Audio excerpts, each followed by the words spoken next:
John Vest is the Extension Agent for Floyd County with the Virginia Cooperative Extension.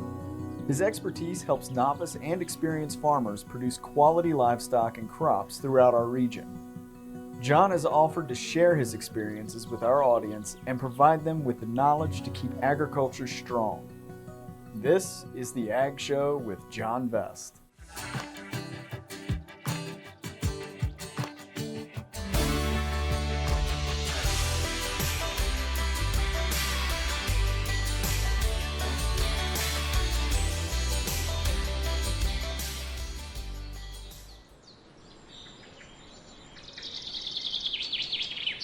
Hello viewers, welcome back to the Seed to Shelf series, and I'm John Vest with Virginia Cooperative Extension, brought to you by Citizens Telephone. Tonight we're going to be discussing the Seed to Shelf segments, and hopefully you'll follow along with us throughout this process as we learn more about gardening both indoors and out, and how to make us all successful, hopefully through harvest and putting away that produce for winter this year. This episode of the Ag Show and the Seed to Shelf series is brought to you by We Insure Retirement. If you are retired or are planning to retire, visit WeInsureRetirement.com to keep the gold in your golden years. So welcome everyone to our Seeds to Shelf, and tonight we are going to concentrate on canning in particular as one of the food preservation methods. We're going to start with the science behind it to begin with. Then we'll go into a little bit about the equipment and some of the resources that we have available for us.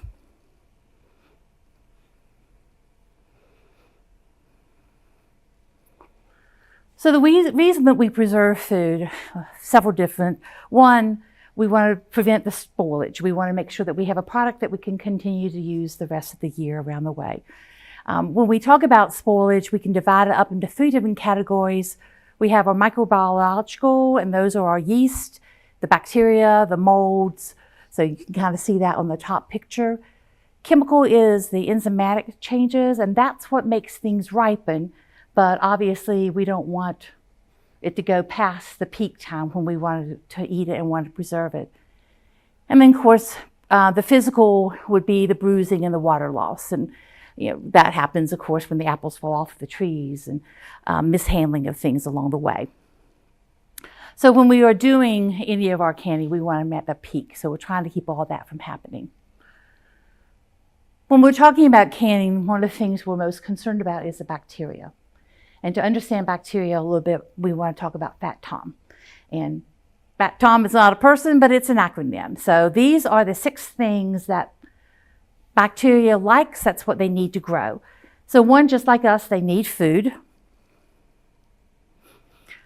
They have a preferred acidity level that they like.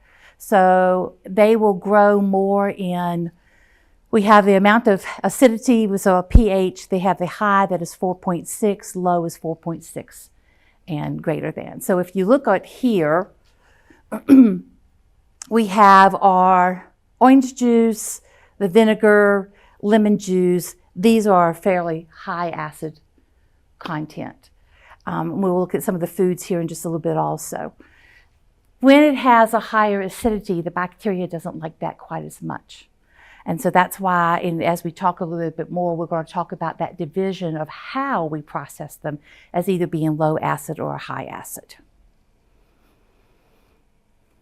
The other thing that they like is temperature. So when we talk about temperature, our danger zone is 41 degrees and then up to 135 degrees. And that's the time that bacteria is having their party. So we want to keep things colder than 41 or hotter than 135. And that's why when we talk about picnics and summertime is coming on and we want the foods outside, if it's a cold food, having ice on it is one of the things that we suggest to folks along the way. The other thing is that we pass by was time. And of course, the more time they have available at the conditions that they will grow, the quicker they grow. So we might go from having just a couple of pieces of bacteria in it and we get it to the right temperature where there's not a lot of acidity, the temperature is right, the time is right, and they will multiply. And so at that point, then there's more of a danger of being sick and illness. Oxygen is the other thing that we are concerned about. So aerobic is where most of the spoiled organisms are.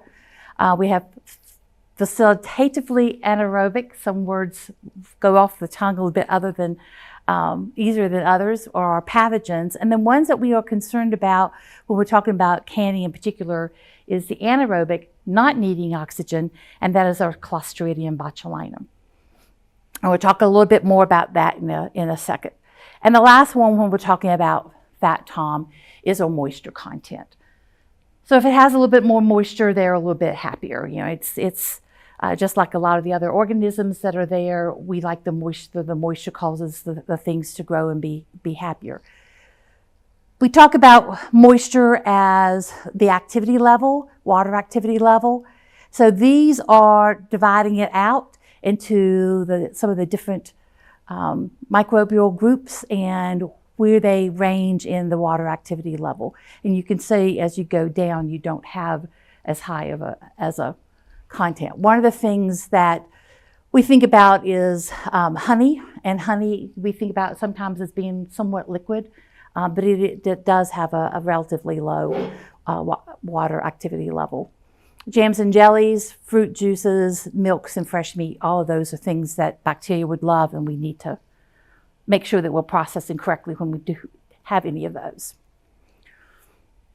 So when we're talking about food preservation, these are all the methods. We're going to focus tonight on the canning as the main one. We will talk about in future weeks freezing, drying, a little bit about fermenting. And fermenting separately, but also one of the things that we'll talk about in our book, they oftentimes in the USDA handbook combine fermenting and pickling together when we're talking about our guidelines. So when we're talking about heat processing, that the heat is part of what's going to destroy the microorganisms. And that's one of the things that we are really concentrating on either in the boiling water bath or in our pressure canner. And we'll talk about those in particular. It's going to inactivate the enzymes. It is going to help to seal the container and make sure that we have a secure product that will last the year, the suggested amount of time.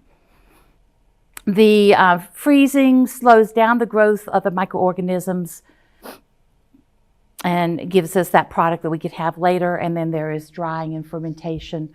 And drying, of course, takes away the moisture. Fermentation changes the acidity level.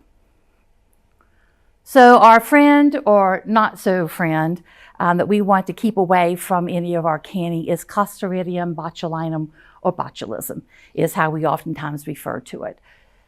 So with the Clostridium botulinum, it is a spore.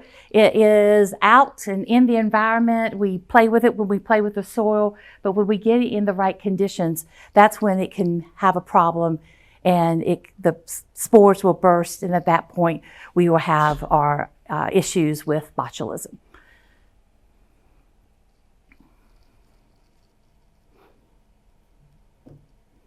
Okay. So this is just one of the pictures that helps to illustrate how it can go into the system and get into the system and work. But when we have the spores of the Clostridium botulinum and they are at the conditions that maybe there's not the high acidity, they have not been canned properly, they now have the moisture, then that's when they can grow and that's when they can be an issue. Green beans is one of the things that we talk about an awful lot with botulism and that particular product. It is not very common that does happen in the United States. Most often when it does, it is connected with improperly home canned goods. Multiple years ago, there were some stories of a church in the Midwest, and the potatoes were canned incorrectly. They used those potatoes to make potato salad for a church dinner, and they had several people that fell ill. Another incident that happened at some point or another of course, was the green beans, and I think one of them actually several years ago was one that happened somewhere in the Roanoke Valley or New River Valley. So it can be an occurrence that can happen. And again, we'll talk about a little bit, but what it does is create a paralysis, and that can lead to death. And it can be treated possibly if it is someone gets to the hospital quick enough. There is and it's not hooked up to watch today, but there is a video from Utah State University and someone that actually had botulism and survived from it, talks about what it was like and what the struggle was like and what her battle was like.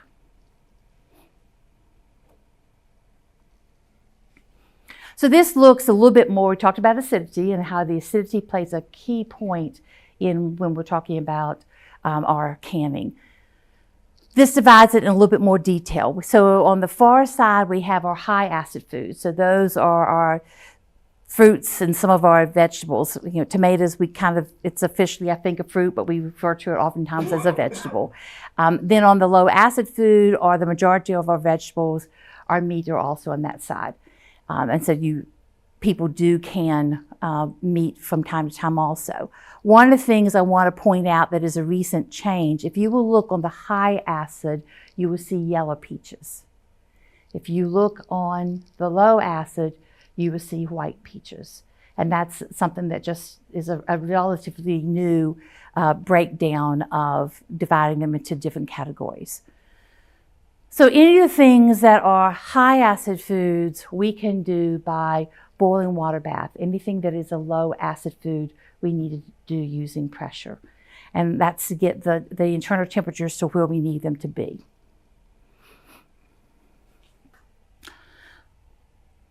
So these are some of the canners. I do not have with me tonight one of the ones at the far end, but that's your common enamel that you will see people using for boiling water bath. The pressure canner here is actually one much like I have. There are some others that actually have both a dial gauge and a weighted gauge. And that particular brand says that you're not going to be watching and relying on the dial gauge. You're relying on the weighted gauge. The dial gauge is there to help folks get used to using it at the beginning of the process and kind of have something else to look at to kind of gauge it. Any of the other, though, you really need to have these checked on an annual basis, the gauges on an annual basis, just to make sure that they are still reading as they need to be reading and that they haven't dropped or excess moisture. I've seen some of them that you could still see the moisture inside, so it's not reading the way it should at that point. There is a steam canner now, and that's what I have here.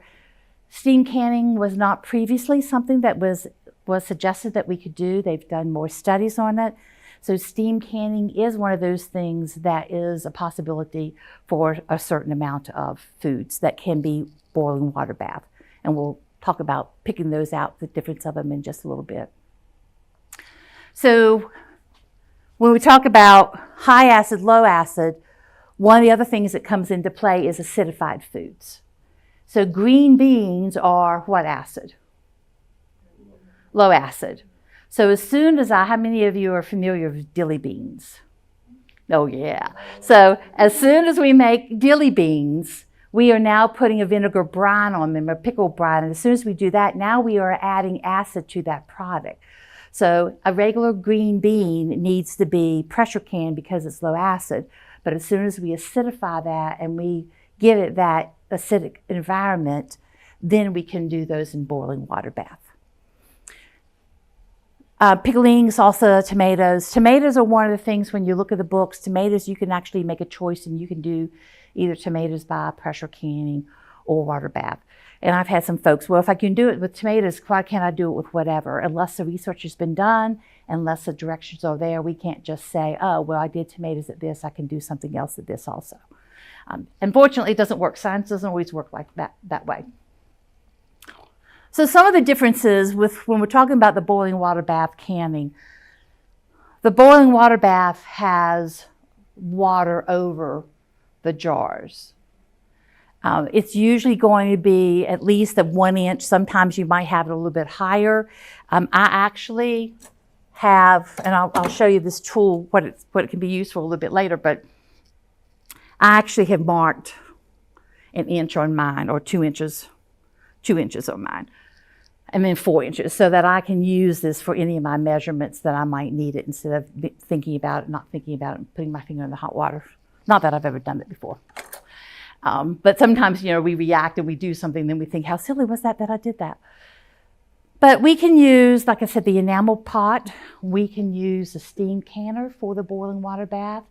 Oftentimes when I'm growing things, I don't have a large garden, so I only may have 3 pints. So if I can find a large covered cooking pot and I have a rack at the bottom, I can do 3 or 4 pints at one point and not have to bring out the whole big container to do it.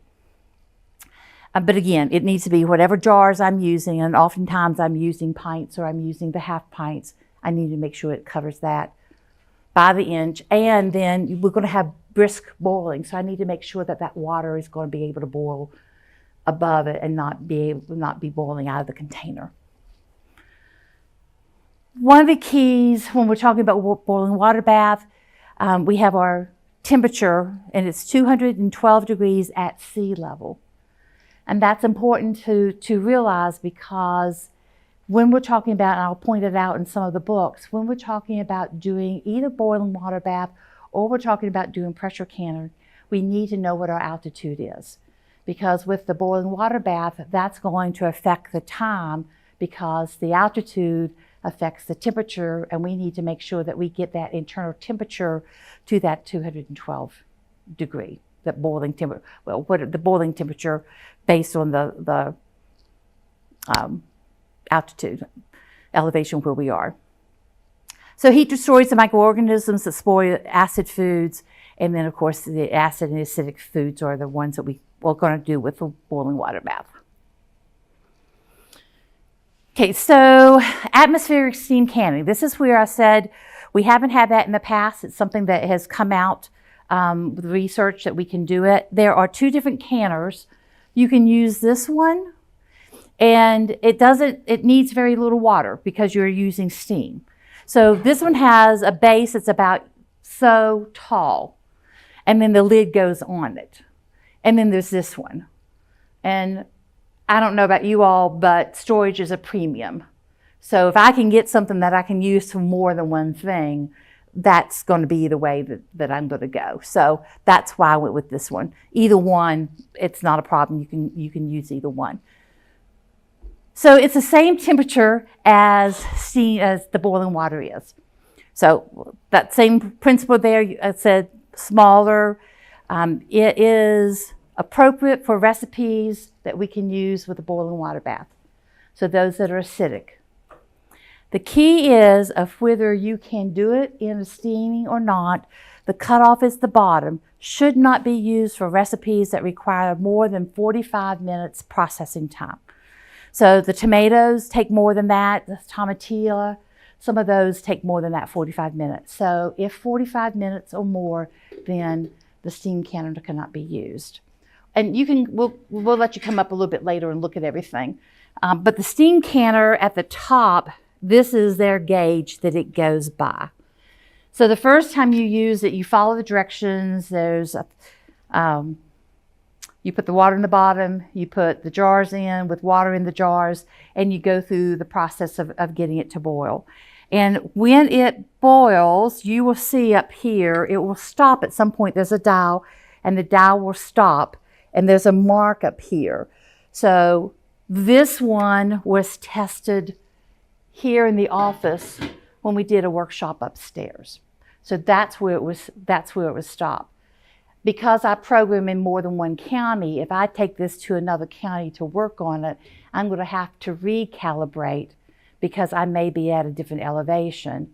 And so it may be at a different mark. So each time I move it, I need to do that. And I need to remember to mark how it is at whichever place, so I have it for future use. But it is something that is an option now.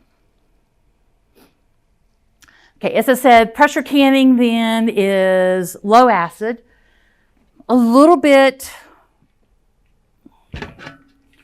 heavier, thicker. One of the things, they both have a rack. This one has the handles on it, and most of the water bath canners will have something similar to this also, so that it will lift up or lift down into the water, as long as it doesn't fall off. This one, the rack is a little bit different, and it sits in the bottom. This one is a dial gauge. It's a little taller. Some of them are also shorter. It just depends on what you're going to use it for and what makes most sense to you. So it's the dial gauge, and this is not a weighted gauge, but this is what we're going to use after the steam starts to come out. So with this, we would close it, and we would have the steam, and there's less water in the bottom. Whatever the canner says you need to have. Some of it gives you in quarts, some of it gives you in inches.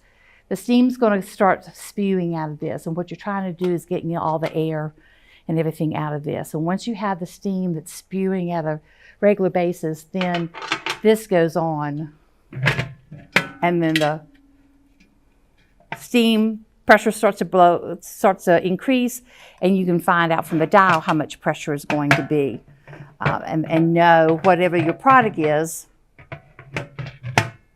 where you need it to stop. The altitude elevation also makes a difference on what you're going to be canning something on. If it is a dial gauge, you can go up. So you could go up from the 11 pounds that might be suggested into 12 pounds. If it's a weighted gauge, we don't have that possibility. So a weighted gauge, then they look different. This one is one weighted gauge. Reminds me of one of those building toys that has a round and all the sticks go out from it. Our family referred to it as a jiggler because the weighted gauge, and you gauge where it is when you get to that particular rhythm. The other one, and this is just one of the ways it looks, they are in pieces. So that one has 3 holes, 5, 10, 15. The other ones have 3 pieces. So if this were a way to gauge, it might have a little piece here, a larger piece, and another piece that sets on. So one piece would be 5 pounds, 2 pieces would be 10 pounds, all 3 of them would be 15 pounds. And then that gives me. So in most cases, things would be at, a lot of things might in the higher elevations be at 15 pounds because we can't go at the increments of 11, 12, or anything in between. Again, everything's written down in the guidelines. It's the only safe way to do low acid foods. Okay, I've said altitude, altitude, altitude. These are some really neat new slides, and you have the QR code. So you could check on it and find out where you are. There are the iPhones, I was told, if you go to the compass, it also tells you the altitude. So you could stand at your kitchen and go on to that, and it'll tell you exactly where you are in your altitude. And don't assume you know where you are. I have family that's in West Virginia, and years ago when the Garmins and everything came out, they had it as they went back home, and they got pulled into the front yard of a house. What do you think the altitude was? Just take a wild guess. What part of West Virginia? Northern part, down below the northern panhandle. 1,500. 700 and something. Really? Now, the point being, they were down beside the creek. So they were at the bottom. Had the house been up on the hill, it would have been something else. So it helps to truly know, because when you say that, we were even amazed. What do you mean it was 700? Because you don't think about a mountainous area being that, but we, again, by the creek, lower areas. So you want to know what your altitude is, because in the books, they're going to tell you how much pounds or how much time so that you are processing them to get, again, that internal temperature at the degree that you need to have it in order to have a safe product. And so those are just a couple of examples of some of the altitude, Blacksburg, and we were higher than Blacksburg, obviously, Richmond and Norfolk. So, as again, time, water bath, and steam is increased. Pressure is increased with the pressure canning.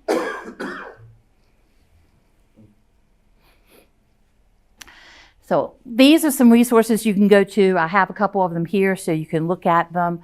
The publication in the back is one of those that you can take home with you. And I'm going to go over all of these things that we have here in front of us. Questions that we get, well, I had the salsa recipe and I really love this salsa recipe. Can I just use the one in the book and process it at the same time? And unfortunately, the answer is no. These are all, it's science, it's a formula. So you have to have the right viscosity, the right acidity, and when you start playing with any of those, then you have some issues. The one saving grace was salsa. A lot of people, some like it hot, some don't like it as hot. If you use the same amount of peppers, you can change the heat of the peppers. So if it says 3 cups, use 3 cups. But if you like a hot mix, you use more hot than you use of the bell peppers to get the flavors that you want. But you don't play with any of the other recipe. The other thing when you're looking, these are current resources and they are kept up to date. Don't pull something out from the past. I have some old ones just because I like history and I like looking back at things. But potatoes are pressure canned. There are some books that had them as being water bathed. I was asked several years ago to judge a fair exhibit, and we got down to the potatoes, and I looked at potatoes and I looked again, and one of the jars of potatoes was bubbling, and it was not hot. It had not just been taken out of a container. It was activating. It was working. The bacteria was there. So obviously it was not a safe product. So, we encouraged the folks to tell whoever's potatoes those were to take them back home, destroy them, check anything else, or get rid of all of them depending on, it could have just been a broken seal. But if they didn't do it correctly, they need to be destroyed because that's not what we need to be doing. So don't check in the other ones. Yellow squash, summer squash, that was one years ago. I grew up, we canned it. It's not suggested it be canned anymore. And part of the reason is the people were packing it at different densities. So there was no way to assure that it was going to have a safe product. If people were really packing it, was it going to get to the temperature that it needed to be inside? So you won't find that in any of the new books. So having a good new resource is a good thing to do. I often have with me when I go out at health fairs or whatever, and we're talking about canning, I have the National Center for Home Food Preservation resource. Obviously, people can call me for questions, but I'm not going to be here after 5 o'clock. And most of us may be canning at 10 o'clock or 11 o'clock, and I don't want a phone call at that time either. So National Center for Home Food Preservation is a wonderful source to go to.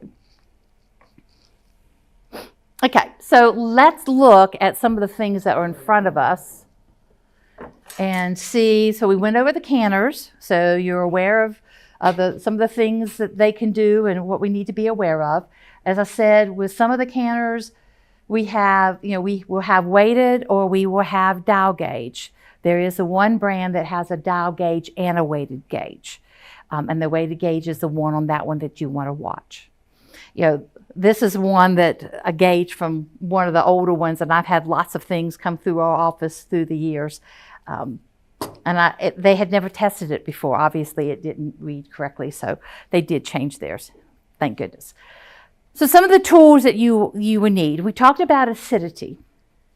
A lot of the recipes, when they need to be acidified, they have you add lemon juice or they have you add vinegar. When they have lemon juice, you want to use a bottled lemon juice. If you slice a lemon, one lemon may have lots and lots of pucker power and the other may not. So we can't assure that each lemon, if you use a fresh lemon is going to have the acidity you need. The bottled lemon juice will do that. When you're using a vinegar, you want to use a 5% vinegar. And that's not anything that's changed, but we found last year the half-gallon jugs or the gallon jugs, normally they were 5%. That was a given. Some of the flavored ones were maybe 3.5 or 3. Last year we found that some of them were a 4% instead of a 5%. And if people didn't look and just pick those up thinking, oh, it's just like all the others, they're not going to have an acidity level that they need, and then they may not have they're not going to have a safe product because it's not going to be the acidity level that they need. So that's one of the things you need to think about. The other is the salt. So you're going to use a canning or a pickling salt, and there are a couple in any of these. Just because this might be the brand or whatever I have, there's a lot of different brands out there. But what you want to use is the canning or pickling salt because it doesn't have iodization, it doesn't have the extra minerals. So when you are mixing it with a brine, you will have a clear brine instead of having a cloudy brine, which isn't we eat with our eyes, so even though it may still taste good, we don't want it to be something that's not pleasing to us. Citric acid is one of the things when we're talking about tomatoes.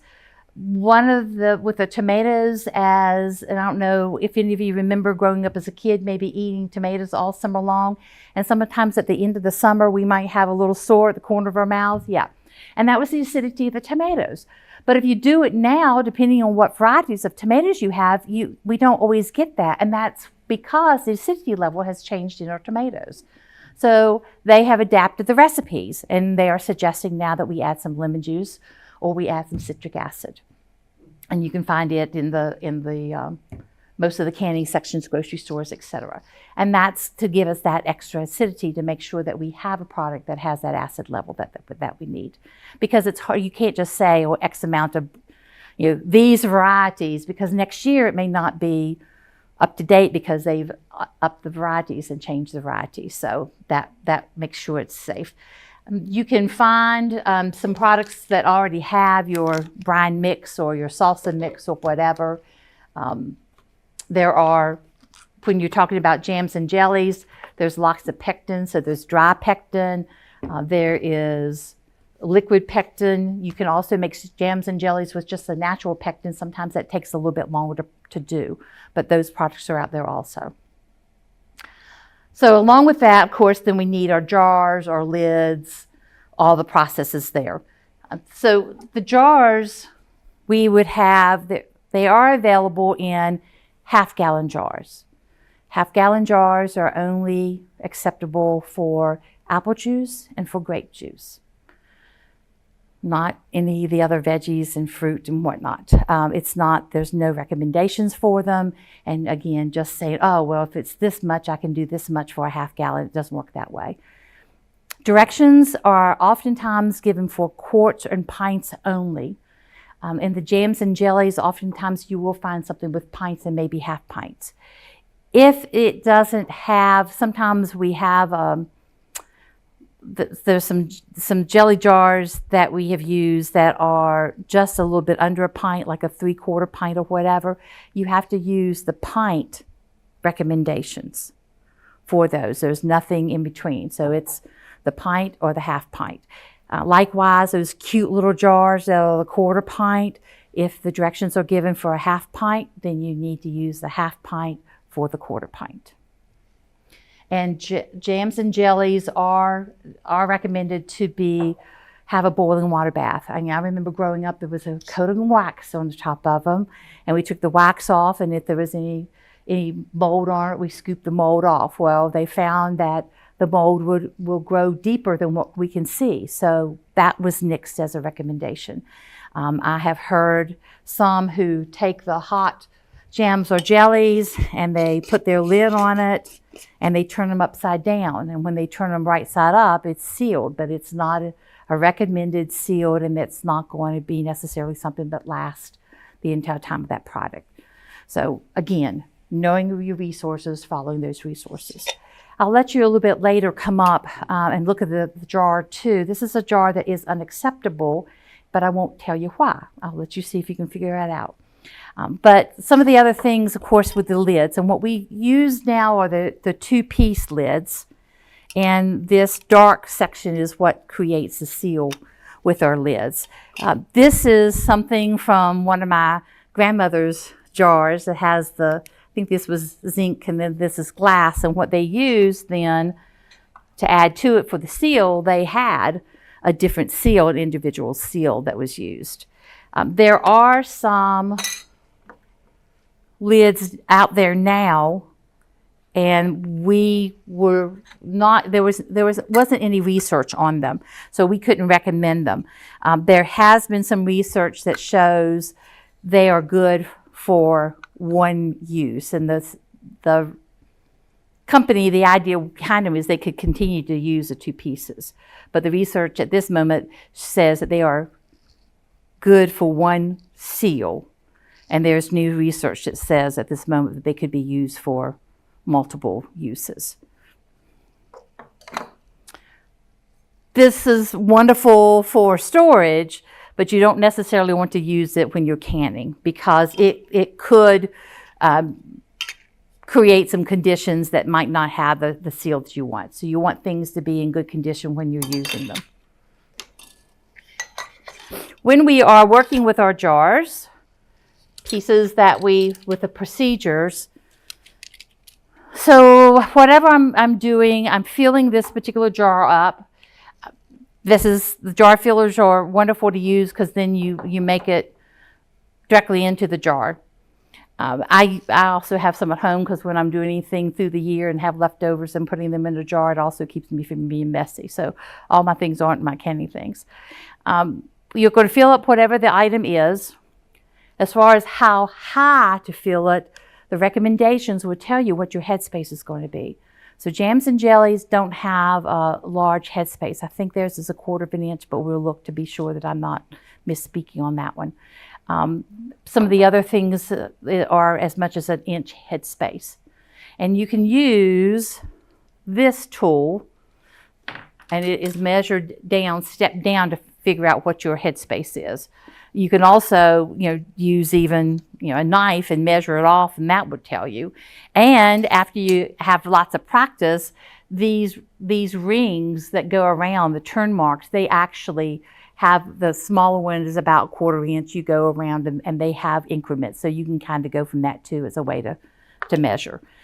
But you're going to fill your jar with whatever your product is going to be, and then you want to make sure that you get the air out from your product.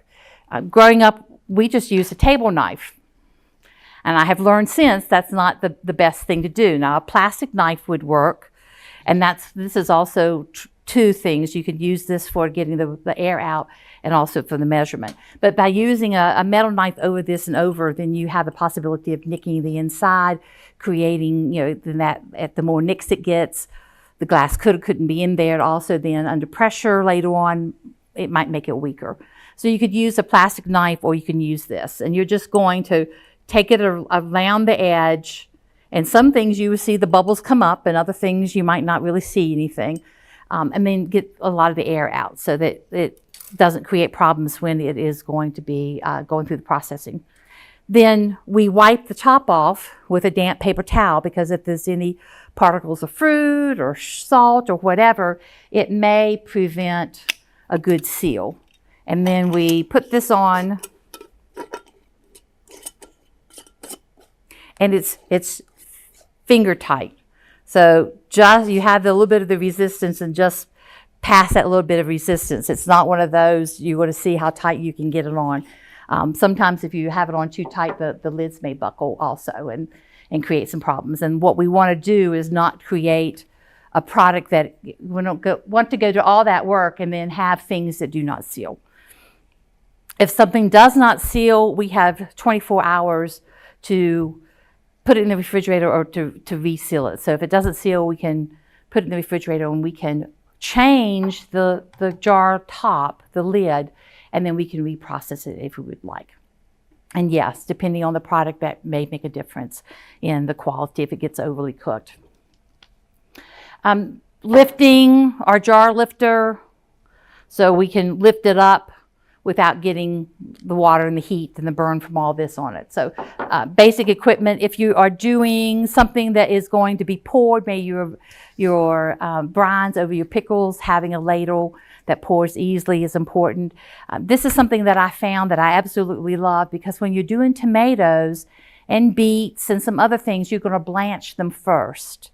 So we're going to put them in hot water for a little bit, skins start to pop on the tomatoes, lift them out, put them in ice water, and this is just a really neat thing to lift them out without getting any of the extra liquid on them, whichever part it is there. Beets were always one of my fun things to do. I like to squeeze the, too much information, but it was a fun thing. I guess it's my oddity, but anyway. As far as your resources, this is the publication that is in the back. There's also some others on pickling, on water bath, on fermenting, on pressure canning, and you can go online and get those, and we can get you a copy, but I do not have dates yet, but we will do some hands-on workshops here in the county, and when we do, we'll have those available at that point too. Georgia is where, the University of Georgia is where the National Center for Home Food Preservation is housed. And this is a book that they went through and have updated and have some of the recipes similar to the USDA and some of them that they have tested also, but it talks about food preservation as a whole. The other thing, when you go on, I didn't bring, I think I have one of those over there. This is a printed copy, and my understanding is they're getting ready to update a few things on this. But this is a printed copy of the USDA's canning handbook. And it is available on you can access it from the National Center for Home Food Preservation. At one point, Pennsylvania University, you could buy, Cooperative Extension, you could buy printed copies. But one of the things I really like about this, it goes through the introduction, it has the science, the principles of, and then it goes into each of the categories. So you have fruits, tomatoes, vegetables, meats and seafoods, fermented pickles, and jams and jellies. So in a lot of the books, they will tell you somewhere up front. Let me see if I can find it real quick. I should have earmarked it. Yes. So altitude chart. So at the beginning of this book, this is the ball blue book, it has the altitude chart. And it will tell you how you have to adjust the pressure or how you have to adjust the water bath based on what your altitude is. The thing I love about these is it's all right here. So you don't have to go to another page, or you don't have to remember to go to another page, because the directions are for the 0 to 1,000 feet. And if we are above that, then we want to make those adjustments. So that's one. The National Center for Home Food Preservation and the USDA have those recommendations, or have those all in one page. So I really like that about it. Ball Blue Book has traditionally been one of our good resources. This is a new one. It just came out. So if you're looking at it, and it says it has 40 new recipes that they have tested that are in here. I don't know which ones they are yet. I haven't been through that much with it yet. But it is another good resource. Again, the current one. You don't want to go with one that's 5 issues, 10 issues back, and that information not be good current information.